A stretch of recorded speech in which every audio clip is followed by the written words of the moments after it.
Boom, we are live, ladies and gentlemen, boys and girls. Welcome to the Nolan Hawkeye Anthony YouTube channel. And I thank all of you for being here wherever you may be. And of course, however you may be listening. I wanted to briefly discuss the Kirk Ferentz suspension and also discuss his most recent comments on the Iowa Hawkeye quarterback situation. But first, of course, and this is kind of a quick story, so I didn't have the time to set up my camera, so I'm just going to, on my normal podcast setup, so I'm just going to do it on my car ride rant video or microphone. So with the Kirk Ferentz news, in all honesty, guys, my initial reaction was not anything of substance. I wasn't concerned by it, and I honestly wasn't really surprised by it either. I mean, I guess I was surprised in the sense that, you know, Kirk Ferentz has obviously been a coach who tries to stay on the straight and narrow, and we haven't seen this before with him. There's a few things that I think are worth note with regards to this situation. Okay. Number one is NIL. NIL has changed the landscape of college football tremendously. And a lot of coaches feel the pressure to keep up in order to maintain their position and their success. And it's no different for Kirk Ferentz. I mean, Kirk Ferentz feels the pressure just like I'm sure every other coach does. Recruiting is a nasty, tough business. Anytime you're dealing, and I always say this on my channel, anytime you're dealing with 18-year-old kids, you're going to be in a situation where it's up and down, up and down, up and down. It's a lot of times there's no rhyme or reason to what's going on, and then you throw the wrench in there of NIL, where a lot of these kids have other influences besides just their own choice, and it really muddies the waters, okay?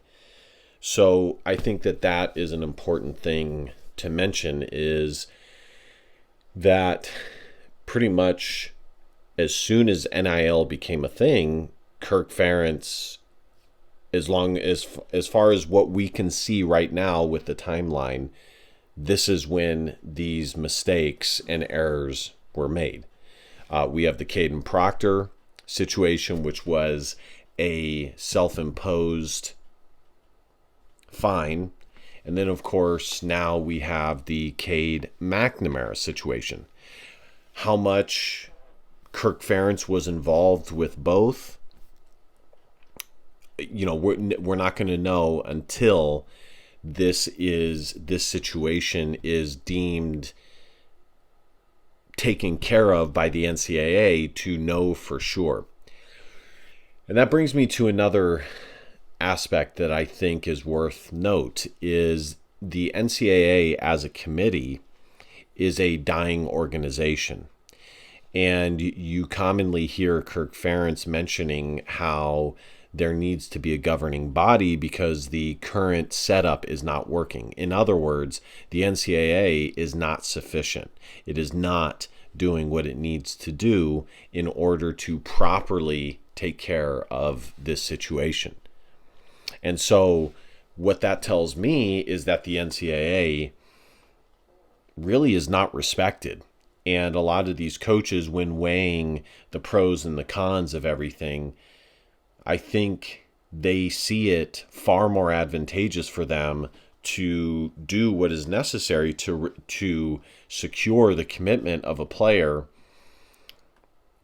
as opposed to erring on the side of caution due to the NCAA and the NCAA's rules.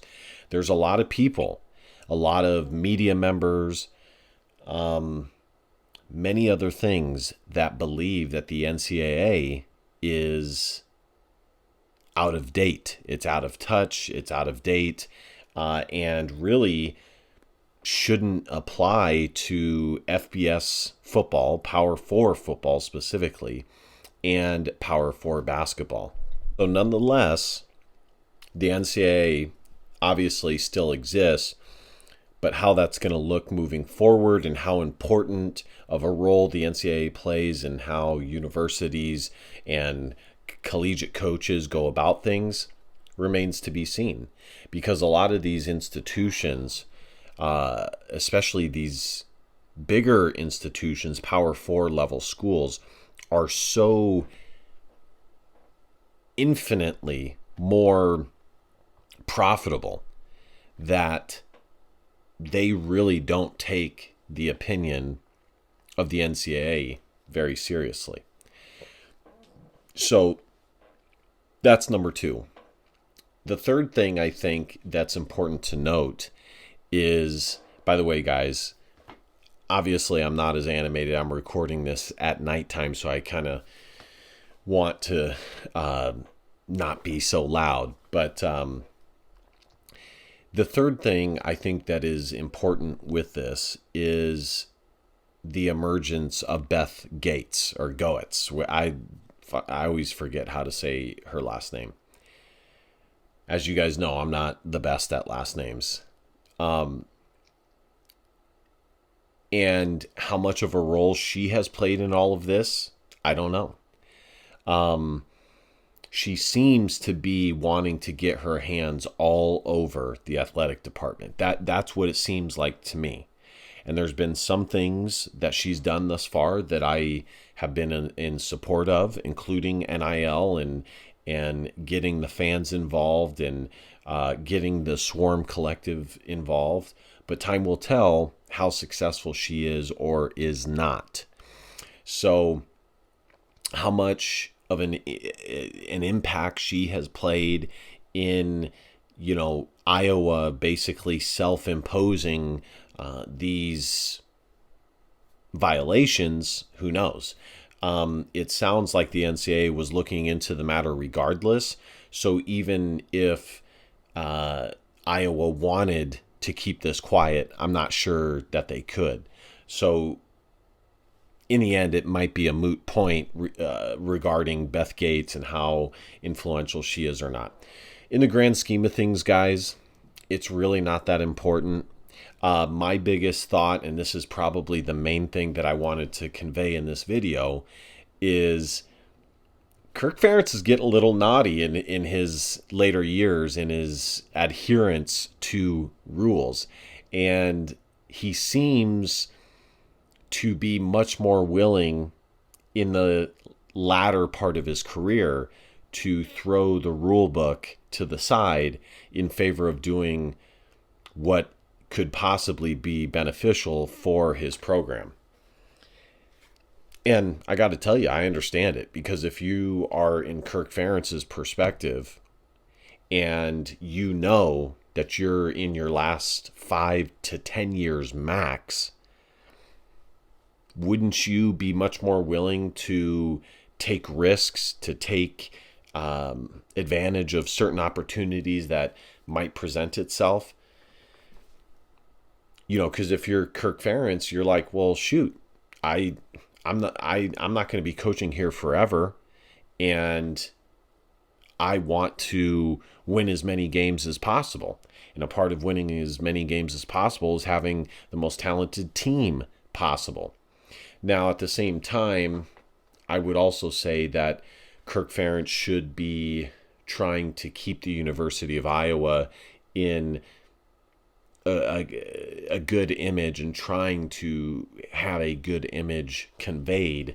But again, looping back to point one, how important or not the NCAA is regarding how programs run and the landscape of college football, it remains to be seen.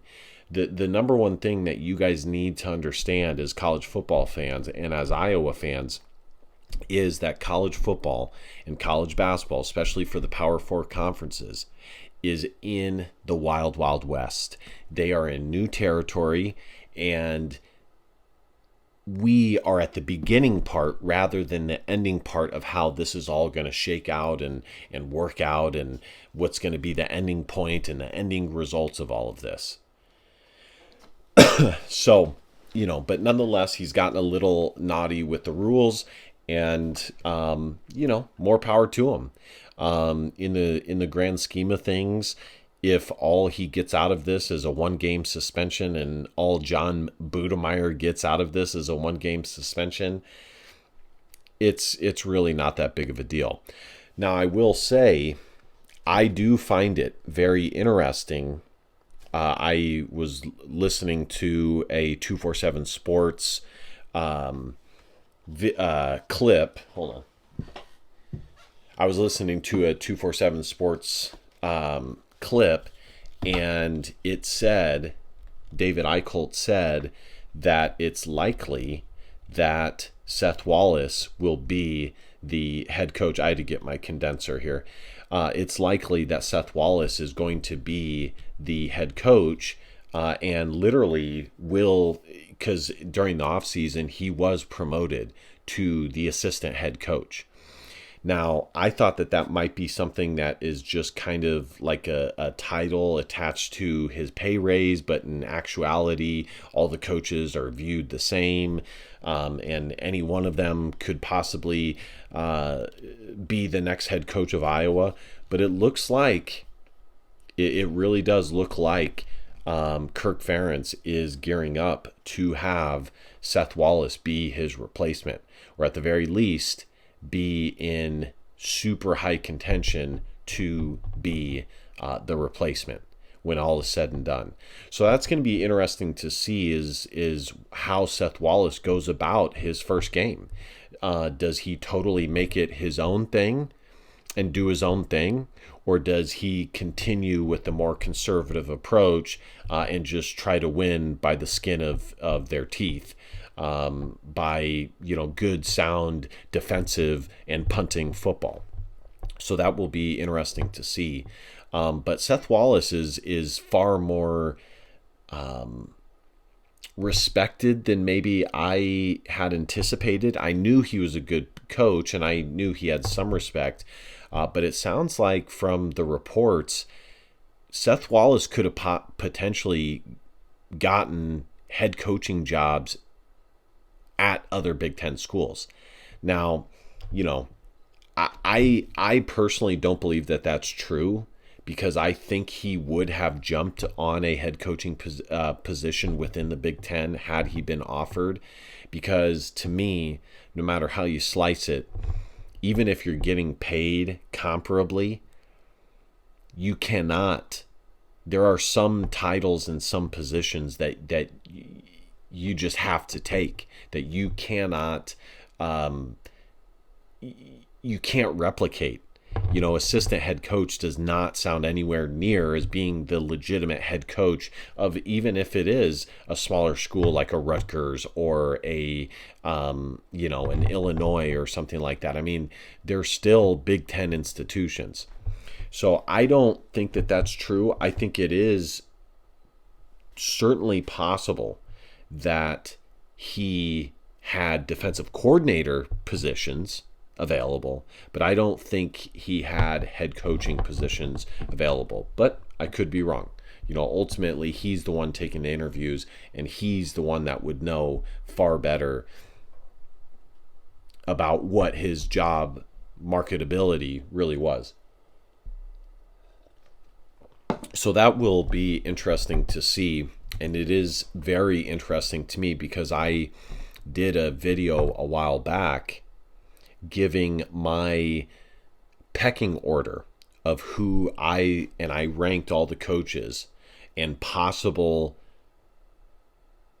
coaches that were not already Iowa coaches that could take over for Kirk Ferentz when he does end up retiring.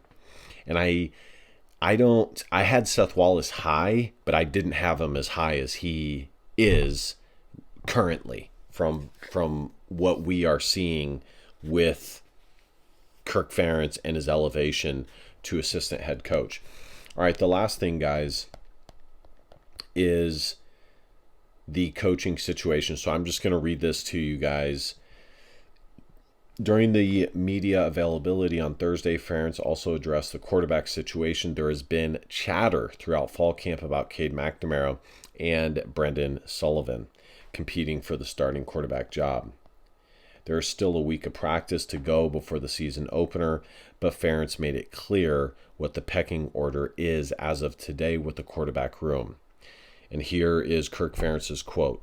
And he met with the media to discuss as much as he could about his violation and his suspension, as well as the quarterback situation, because that was likely the main thing that people wanted to discuss.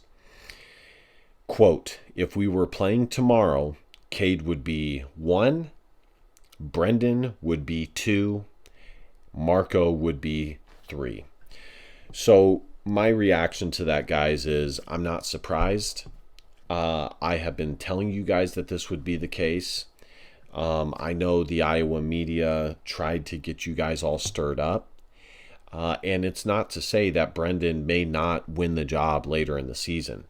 But I've told you guys from day one, okay, I have been an Iowa fan my whole life, and Kirk Ferentz has been the head coach my entire life of being an Iowa fan.